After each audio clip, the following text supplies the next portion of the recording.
Awesome. Hello and welcome to GameSpace, your weekly online destination where the Web3 gaming world comes alive. Each week, we bring together the brightest minds, builders, and innovative creators from the blockchain gaming sector. We explore the latest trends, share cutting-edge ideas, and connect with a vibrant community focused to redefining the future of gaming. Join us every week at GameSpace and be at the forefront of the gaming revolution. Talking of which, we are joined by Kai from Union Avatars. How are you doing? And welcome to GameSpace.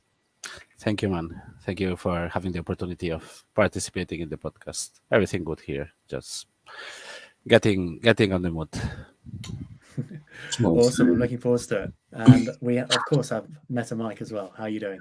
Doing well, guys. Doing well. I'm really excited about today because Kai was one of the first people that inadvertently introduced me to VRMs and how they work.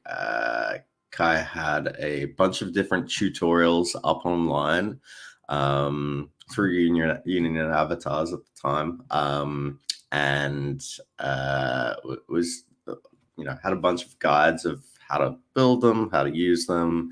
That was really my first introduction to that. And really from there is how I kind of got inspired by everyone that was building in the space around VRMs, virtual worlds, and getting into the Web3 side of things. So it's always a pleasure to chat with Kai. But Kai, maybe if you want to kind of do a little introduction about yourself, that would be great. And, maybe kind of your history, not only in regards to avatars and building and that domain, but also, your experience in Web3 and technology as a whole. Sure. So yeah, just to give you a brief introduction about myself. My father was a DevOps for a old machine AS400. I don't know if it's still out there, but it was an old IBM machine. So I got into development from an early age since I was like 11 11 years old, starting developing on MS DOS and Windows 3.1, this sort of thing. So from the early days, so I got access to internet from early days too. So I was running in everything that I could. I started studying engineering, but left after the first year. I built my first company, nothing to do with tech. And then in end of 2013, I got interested in Bitcoin first. I got more in depth during 2014. In 2015, I tried to build a exchange, but we didn't have any let's say regulation out there that we could follow or nothing like this. So it was not clear at all. We decided not to release it at the end. And then in 2016, I built my first startup that was a cashback application. We were using crypto at that time. It was like half cashback on different services in Spain and half some sort of treasure hunt where you could do different mini games and everything and get some Bitcoin. But then, after 1 year, the company was registered in the UK. Again, the regulation was not super clear. We didn't know how to do the accountability. Maybe we didn't want to take too much risk on that time.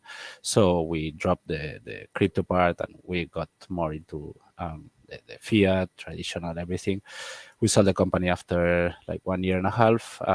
And that is when I started building Union Avatars.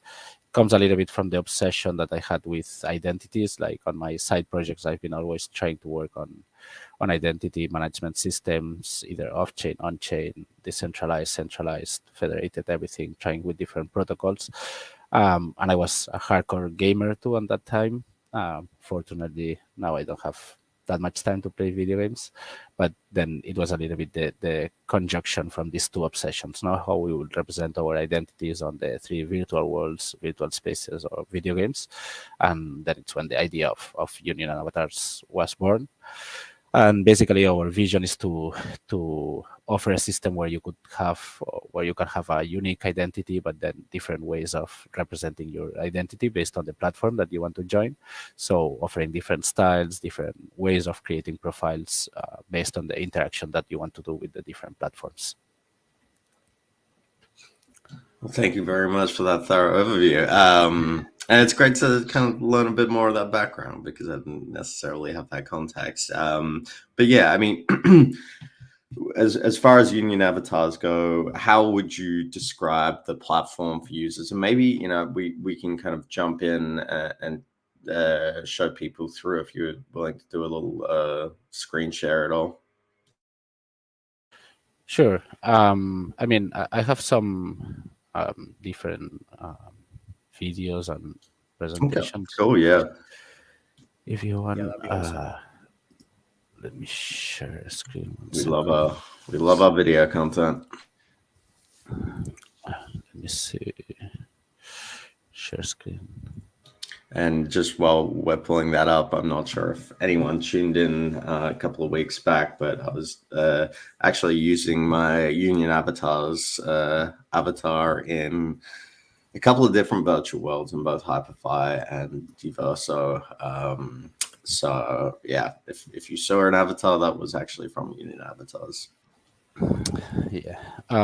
So yeah, that's a small video presentation, a little bit. I mean, I invite everybody to join the platform and create their own avatars. Basically, we started.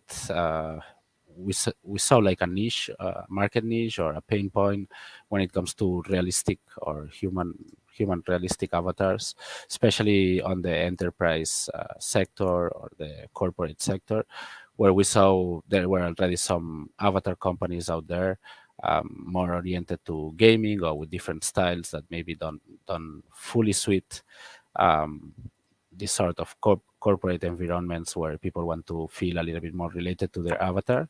I think like each one at the end, each one can choose what they prefer. No, there's people that feel more comfortable with a cartoon avatar or a realistic voxel avatar, whatever. At the end of the day, we just find a relation with our avatar, same way that with the NFTs profile pictures. Some people you find your own relation to it, no? Maybe somehow you connect with that avatar.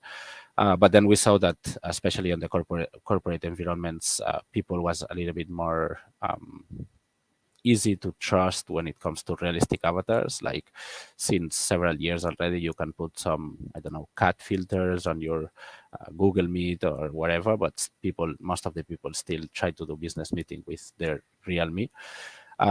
So in a way, we saw that there was a specific pain point on that area, no? That's why we started with the realistic avatars. So we developed this algorithm to create realistic avatars coming from 2D selfie pictures to 3D to 3D avatars, and then basically, sorry. So we started again with these specific companies who were looking to do virtual events, trainings, hirings, education platforms, where they were in need for this kind of realistic avatars. But always we had this vision of trying to offer different styles. Just like in real life, you don't dress the same when you go to the gym or to the office. We wanted to try to bring this to the digital spaces. No, people don't show themselves same way in LinkedIn than Instagram, for example. So we understand that it can be there might be the same need when it comes to 3D virtual worlds. Yeah, and I mean, I think you've kind of got some really good technology, and I think it's advanced over the recent months in terms of, I guess, how you're processing and creating these avatars on the back end. I know we have kind of a mix of people that are less technical, more high level, and some who are very technical joining us for Game Space. But can you describe a bit about what actually happens as you're creating these avatars? Because for some context, you're basically uploading an image of yourself, and then that is getting kind of processed, and then that is being converted into an avatar. Is that correct? Yeah. Yeah, to make it a little bit simple, but we take the picture, we take the different measurements or volumetric data, and then we apply this on a, let's say, a template model, and then we apply the texture, and then we apply the different volumetrics to make it resemble the original picture. And then we can export it in different formats. One of them is VRM, as you mentioned, but we try to provide the avatar already with the bones or the muscles on the face, so it can be already interactive when you put it in a platform, and it can be easy to use. Yeah. That's awesome. That's super cool. I was wondering where your avatar had come from. Yeah, and I was just actually pulling this one up, but let me see if I can do this.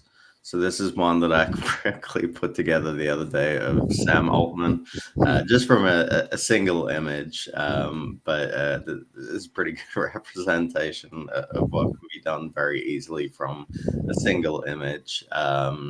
And then, obviously I can download this as a VRM, and we'll get into that in a second, or GLB, as AR filter.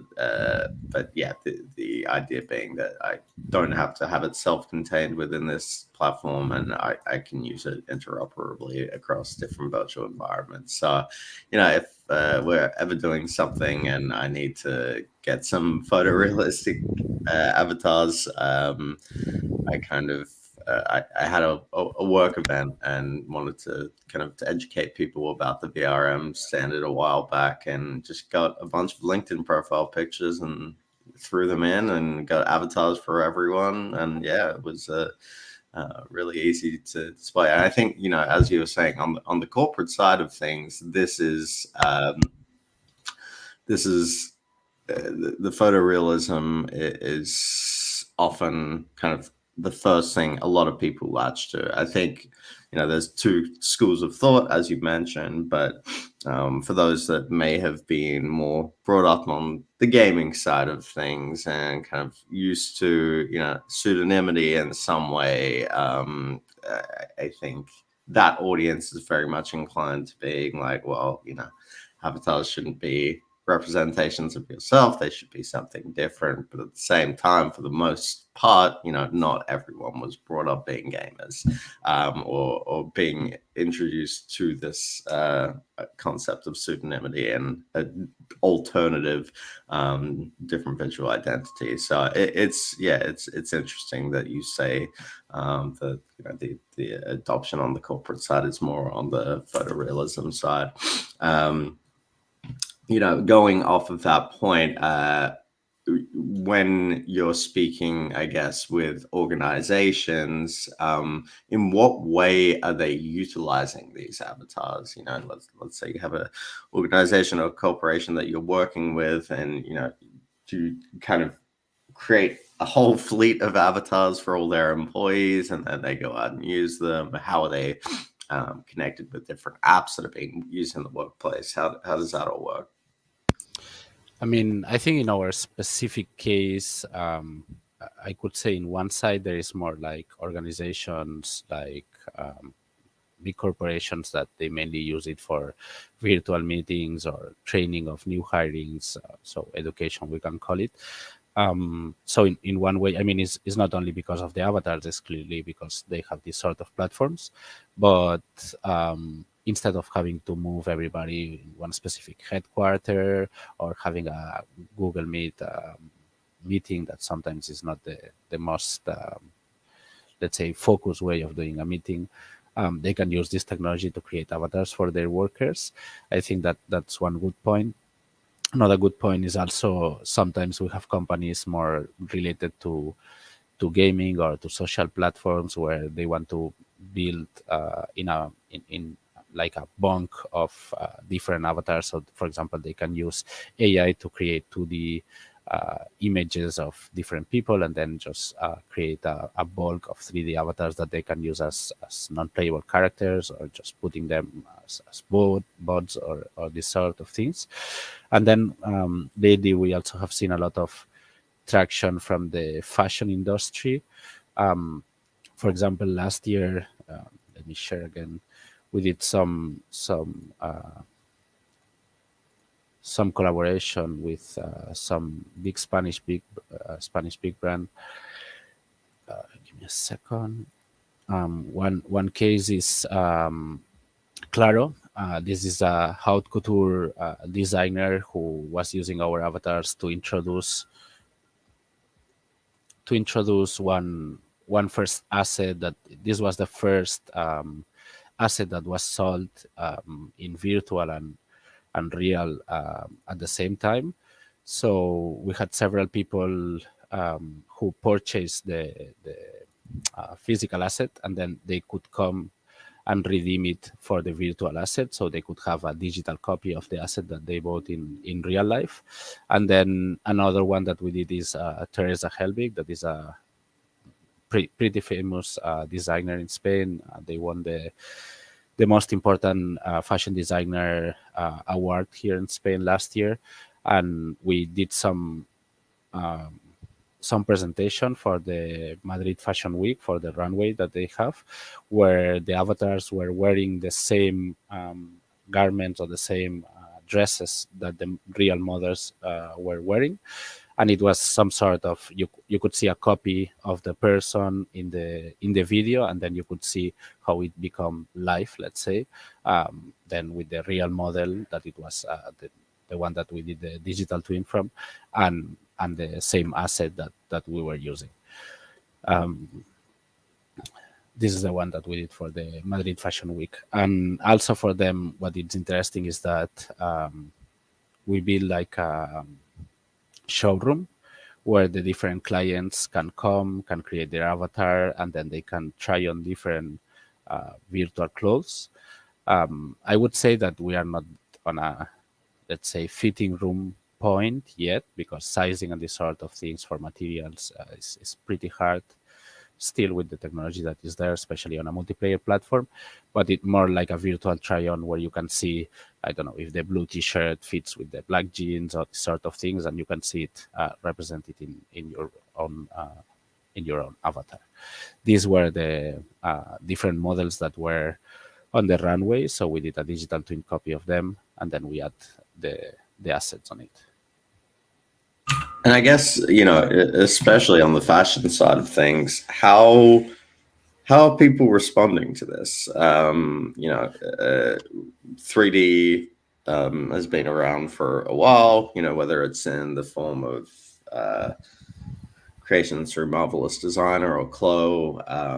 But I think, in 2021 through now, there's kind of been a shifting point where it's become a lot more of a thing that people are paying attention to, are willing to invest in, are seeing the benefits from. So I guess why now do you think people are paying attention to it and, considering a strategy around it?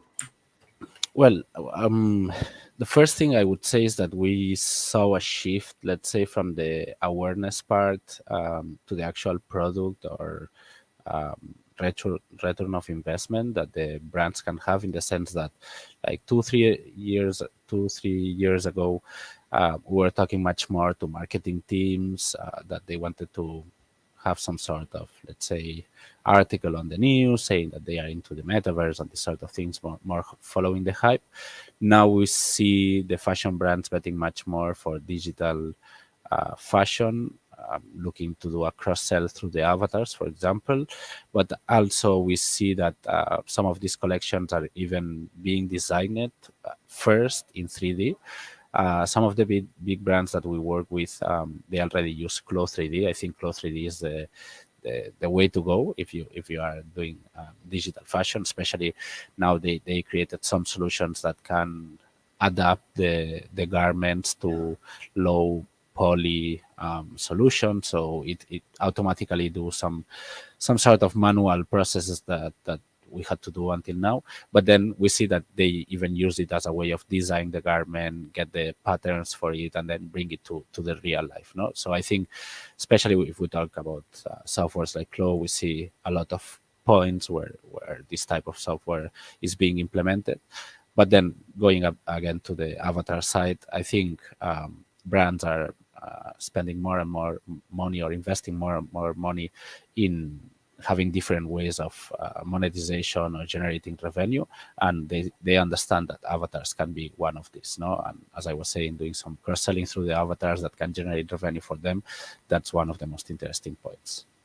So, when a brand is selling, I guess, a digital twin of, let's say, a garment or an avatar linked to an avatar that is clothed in a digital twin of a garment, how are, I guess, the consumers or the people that are buying or investing in this type of thing, what is their, how are they using it?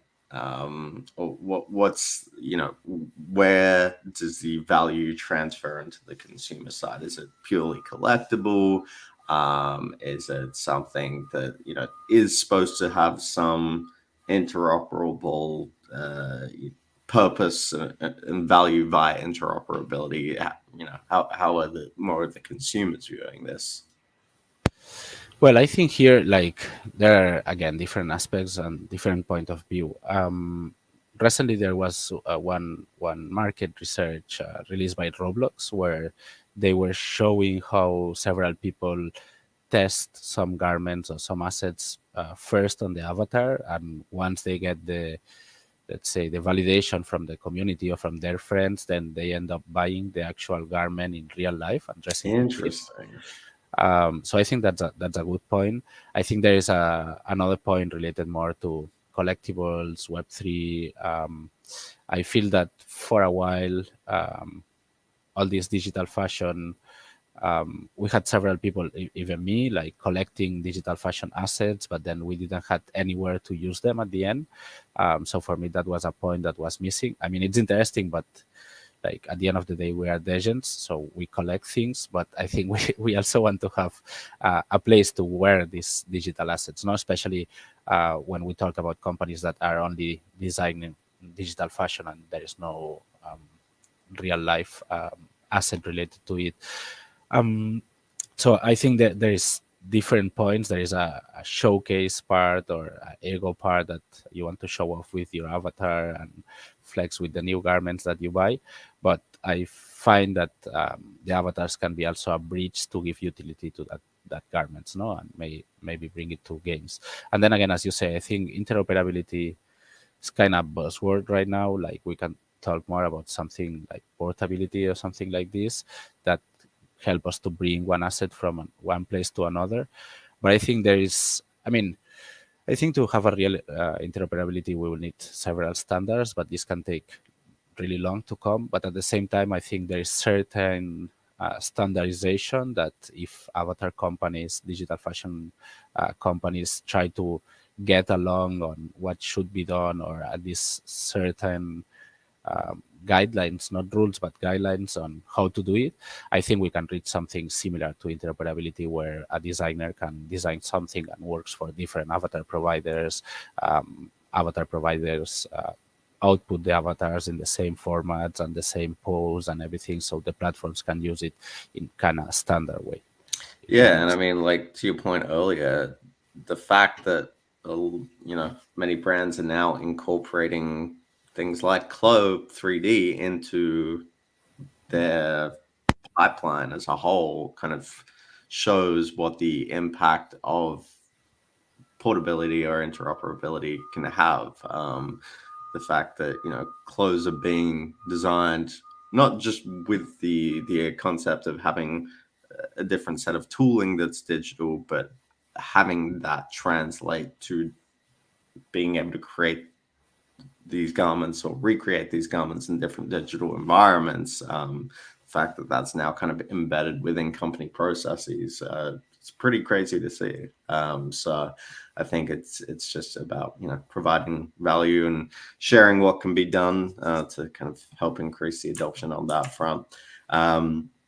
But your avatar is obviously, in the designer, and I'll pull it up in a second. But you can create a lot of different customizations, whether that's different, items, accessories, or even different brands and their garments. So can you talk a little bit more about how you view customization? Yeah, I mean, we don't see ourselves as a digital fashion company, so I think that's an important point. Now, what we want to provide is a platform for designers to be able to sell or distribute their digital assets, their assets that they are creating. So, I mean, that's something that, especially this year, you will see. We have been, I would say, until now, we have been much more focusing on the B2B part. This licensing part to corporations and enterprise, but now we're starting to look more also into our users. We have a pretty broad user base right now. So what we want to try to offer is much more customization options for them. We already put a lot of different garments and different selections that the user can do, but I think in the upcoming months you will see much more other customization options than what we actually have, creating this sort of private wardrobe where you can have different collectibles, you can share it with your friends, etc. Cool. I was just thinking, should we do a live test of an avatar build? Yeah, Yeah. if you All want. right, let's do it. I'm Absolutely. gonna pull this up. This is an old photo of me, so bear with me. I have slightly declined since then. Who's that young star? All right, so this is a platform. Basically, you can either use a camera or upload an image. Because my camera is being used right now, I am not doing that, but I'm just going to select realistic avatar, and that's going to process. But I really love the simplicity of this process. And I guess when you're dealing with clients, is this something that's in the user's hands, or is this something where an overarching or are you kind of guiding organizations through the creation process in more of a white glove way? Well, I think related to what I was saying before, no, I think until now we have been much more focused on the B2B side, so we didn't pay a lot of attention yet on the website, the UI, etc. Now we are starting to focus much more on that.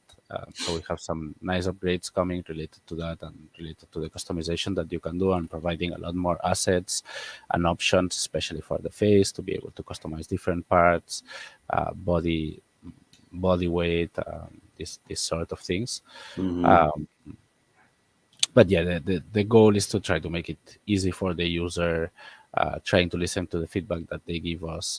We have a pretty committed community, even if it's not super big. But yeah, I think that's the way to go. Okay, and I can see down here that you've kind of incorporated different brands and their work into this. I'm just gonna see if I might. I think depending on the collection, you have to go to outfits instead of garments. Okay, But gotcha. usually Let's it's let's full let's body. give it a shot.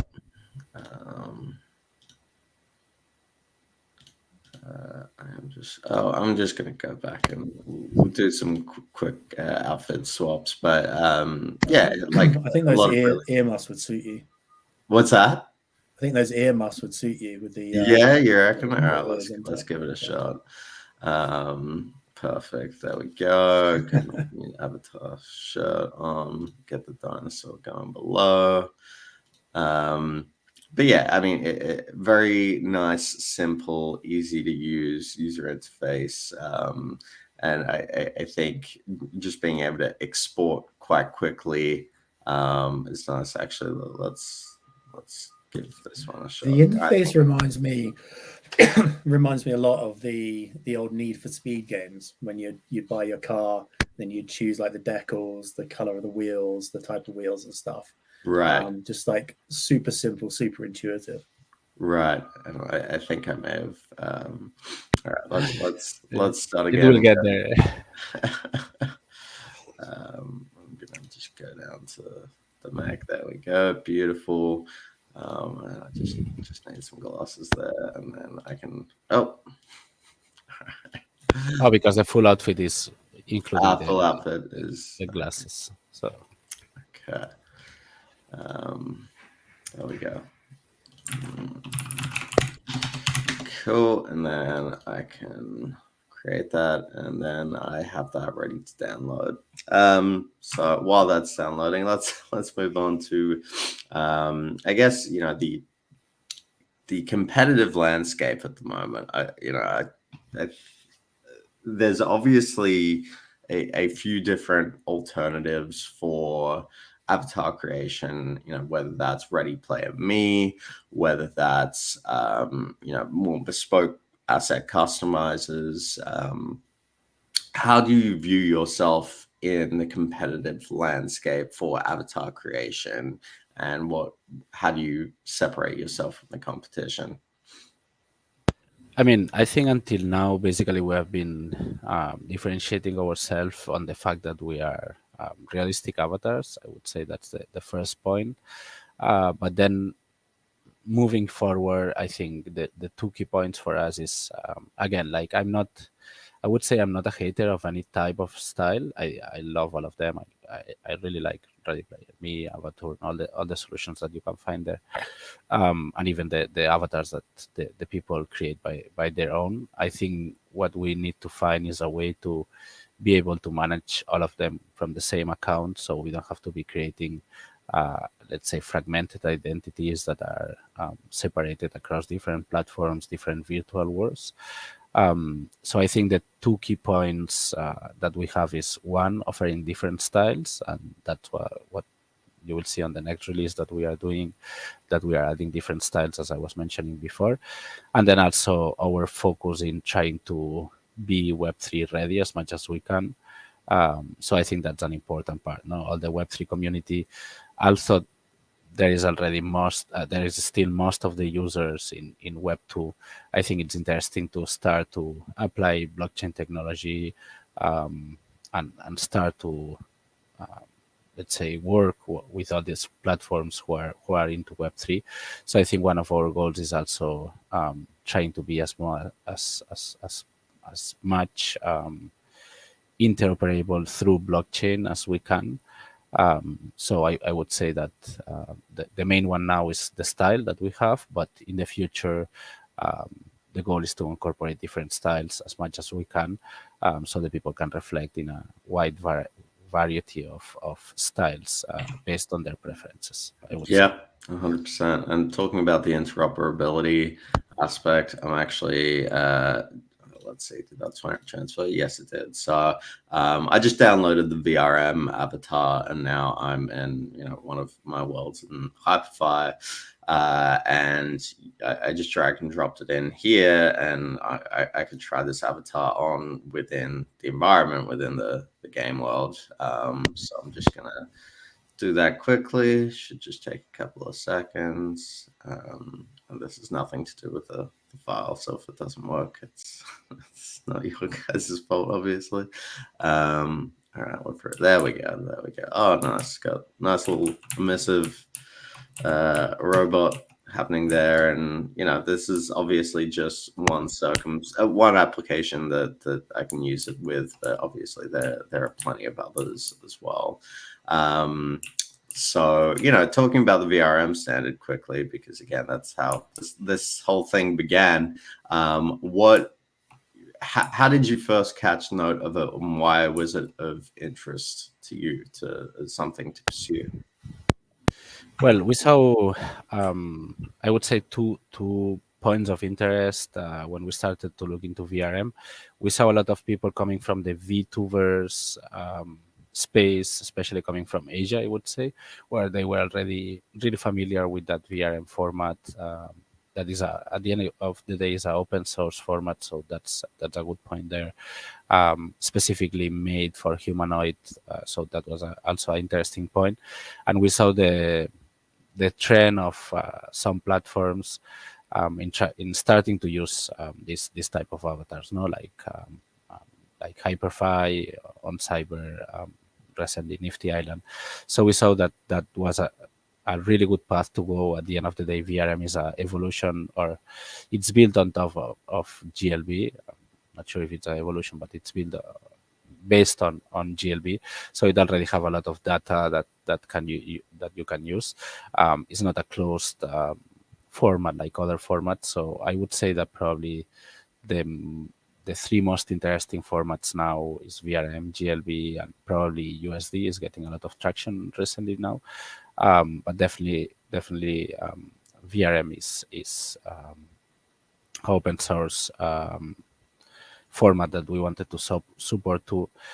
So that's why we push that hard for VRM from the very beginning.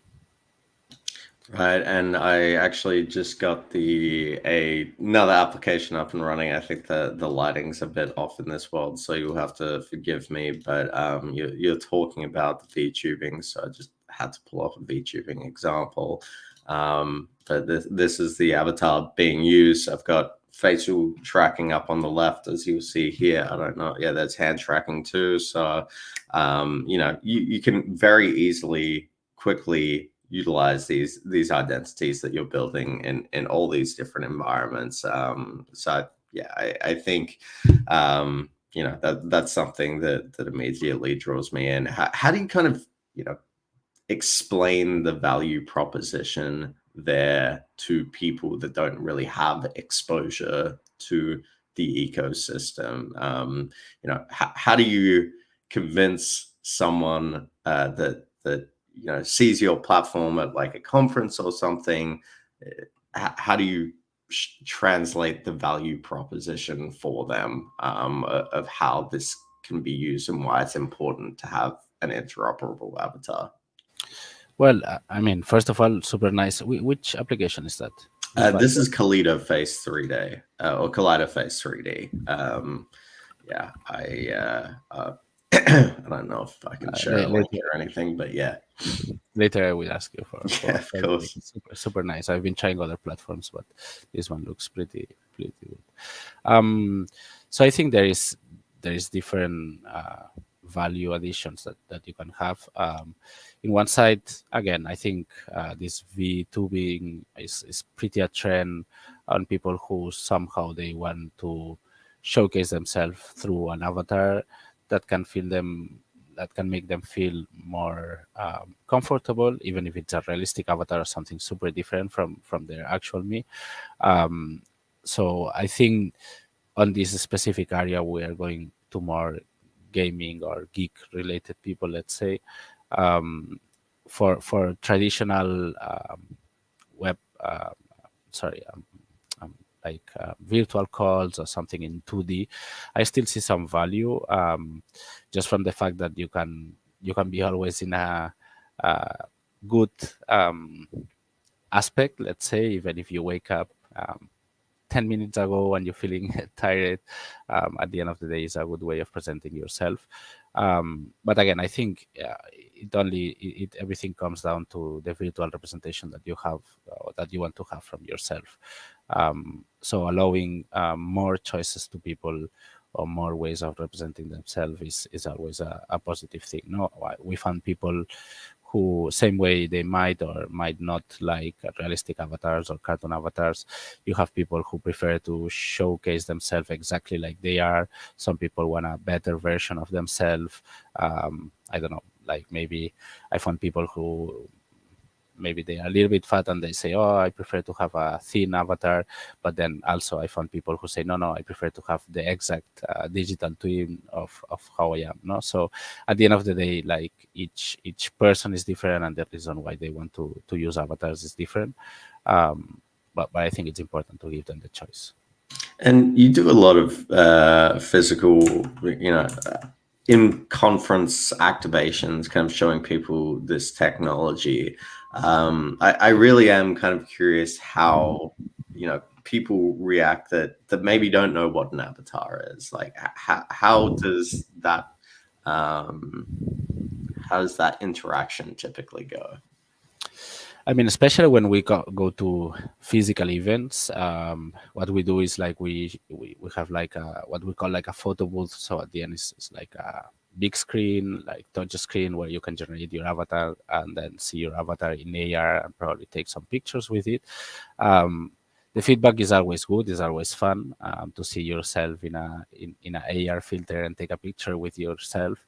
Again, no, I think there is a barrier sometimes with people, let's say my age or older, sometimes where you have to spend a lot of time explaining things. When it comes to younger generations, you don't even have to explain it. No, like they are much more related to their avatars. Maybe they even spend money on their avatars already. So I think it's a little bit different based on the target that you go. We do some things for kids, and we see hundreds of people making line to have their avatar and then be able to bring it to one platform like Hyperfy. When it comes to other people, it's more of a fun part. But I think it might take time to understand some of these technologies, just like internet or other technologies when they came.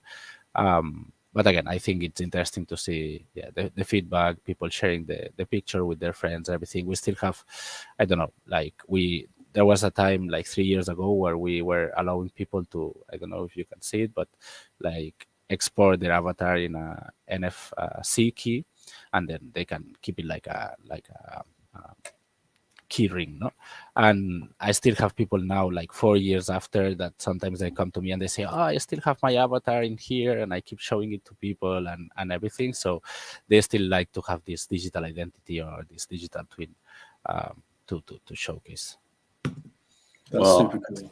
We kind of it was good timing with everything because I was just able to get it up and loading. But talking about the Web3 component, because I know that's a very core piece of your background and where you're kind of heading with it. I'll just do one more screen share, and I don't know like whether you've seen anyone else use this, but I've been using your avatars in Nifty Island. You'll have to forgive the hat because sometimes it'll go crazy colors, but Nifty is kind of one of the big Web3 gaming worlds at the moment. And I think that more people should understand that they can just simply create an avatar by uploading a photo into your platform and then dragging the output into Nifty. But have you seen, many people at the intersection of Web3 and gaming in 3D kind of utilizing union avatars, or like, because I've seen some of your marketing material and I think you're trying to push for this use case. So has there been much adoption yet? Yeah, I would say it's not the biggest adoption, but yeah, we have several people, especially thanks to you two and people who is pushing on this space. We saw, for example, with Nifty Island, some people came to our Discord and they were asking how to generate the avatar to be able to then bring it to Nifty Island. Plus, Nifty Island have easy way to mint your avatar as an NFT. So I think that's a good point on them, and it's gasless if I'm not wrong. But that's something that we are adding to. I think probably everybody who is into Web3 and avatars, they might know companies like Vibe or Crypto Avatars. They have been on the avatar space since years, but still it's not a fully customized avatar. No, it's not a replica of you, and it's not your fully customizable avatar.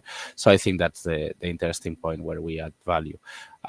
We are adding really soon. We had it last year, but finally we take it back and we are putting it now.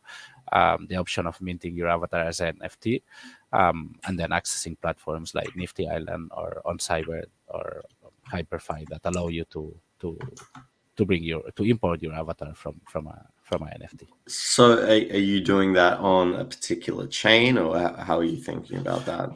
Yeah, I mean, so far we are advancing with Polygon. We're exploring other options too, but so far the way to go looks like Polygon is the way. And is that primarily gas related, or? Yeah, I mean, to be honest, like on the first big amount of thousands, we want to do it gasless, so we will use some kind of relay. So we want to offer it for free to our users for the onboarding, or trying to help onboarding them from Web 2 to Web 3. But yeah, I think the gasless and the velocity are the two main aspects of it, especially since Polygon is a well-known blockchain. Yeah, and I mean, I think you guys are really kind of a first mover in the fact that you have, I would say you're the only platform that has hyper-realistic avatars that support VRM and the ability to mint. And I guess for me personally, that's kind of like what the total combination at this point in time, what the ideal combination of technologies looks like, because it allows you to create based on how you want to be represented. So it gives you control of your visual digital identity. It allows you to, tie that to a token on the blockchain, and it allows you to interoperably use that using technologies that support wallet reading. And really, that's a great segue to kind of give a little shout out for Emergence. So we at Open Meta have the Emergence SDK, and what that enables is developers that are utilizing Unity or Unreal Engine to allow their users or their players of their game or users of their application to connect their wallet and bring in those avatars. So I've been very fortunate enough to work with some developers utilizing Emergence that kind of have this solution and support this solution end to end in highly realistic environments like Unreal Engine 5, doing things like VTubing, doing things like, just gaming as a whole. So that's really the vision that we're supporting. It's great to see someone that has the same vision and is working towards a similar roadmap. Totally. I think especially vision that you're following in Open Meta and everything is really the way to go when it comes to this new internet, or however you want to call it. No, but we definitely have to go for something that give you privacy in a way, give you ownership of your own data, and at the same time is enough open to be able to move from one place to another, porting your information. So I think it's also an inspiration for a lot of companies that are working on the space right now. Appreciate the sentiment. One other thing that I guess has come up a bit more recently is, there's a culmination of different technologies that are being developed that will help increase the adoption, or in my assumption or my best guess, help increase the adoption of the concept of avatars across generations. But the Apple Vision Pro and their avatar system, or I guess their facial capture system, as well as Meta's codec avatars, have obviously been on display quite heavily recently. And I think, as the Vision Pro enters its second, third, fourth generation, and that technology, it excels and gets to the point of near realism or near one-to-one realism. I think that might be a big catalyst for that. In terms of those technologies that are both proprietary, that are both owned, that both really aren't interoperable, at least at this point in time, how do you view that technology as something that can help you as a company and what you're doing, but also may potentially be competitive? Totally. I think you touched some of the important points here. One thing is, for me, I see these big companies putting resources on that part, like a validation of the ideas that we have. But at the same time, I think, as you mentioned, that they are pretty closed environments, at least for now. And the point where they might want this portability or interoperability, I don't think it will be too open. It would be more like, oh yeah, our avatars can move across platform, but we own all the data. So it will not be really the user owning the data. So I think there is a lot of room for improvement on this space. And definitely, I think we are in a state of the art that we see a lot of evolutions. So it's important to don't stick too much. Now I'm talking about our technology, but not sticking too much about one specific technology and trying to evolve with what the technology is doing. So being up to date with all the papers that are being released, all the new technologies that are being released is super important. Just like trends on avatars change over time, no? Like back in the days, probably the standard avatar would be something more related to Second Life or Sims.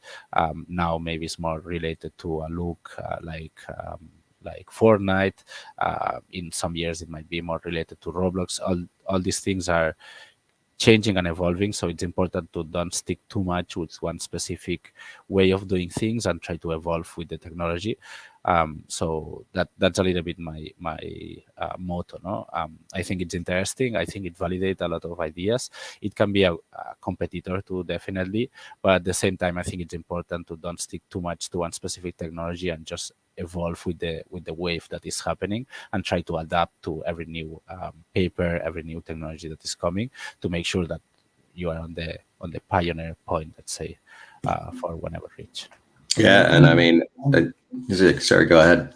No, I was just going to say on that note there, and kind of going with the trends and kind of seeing what's happening out there in the space. How much of a role does community come into this and product development side of things? You mentioned you've got a quite an active community earlier, so I'd love to hear about that side. Yeah, I mean, I think that's a learning that we got to be fully transparent, like in the sense that over the first, I would say, year and a half, maybe even 2 years, we were pretty focused only on the B2B part, and we were not focused on the user side. Then when we created the website, we started to get the first users. We got, again, it's a small community, but pretty active. So then we started to listen more to the users. Now we iterating a little bit more on this website part, on providing more value to the final user, and I think that's really the way to go. No, so we're trying to listen to a lot of the feedback that we get from the users, trying to improve what they ask for, trying to focus on the features that they see more interesting, or that we see that they find more interesting. So again, to be honest, like, we didn't focus too much on growing the community, all these parts, until quite recently, we can say, until a year ago or something. But then since we did, we saw a lot of traction on that. So I think now the way to go is more on that, because at the end it's like a circle that fills itself.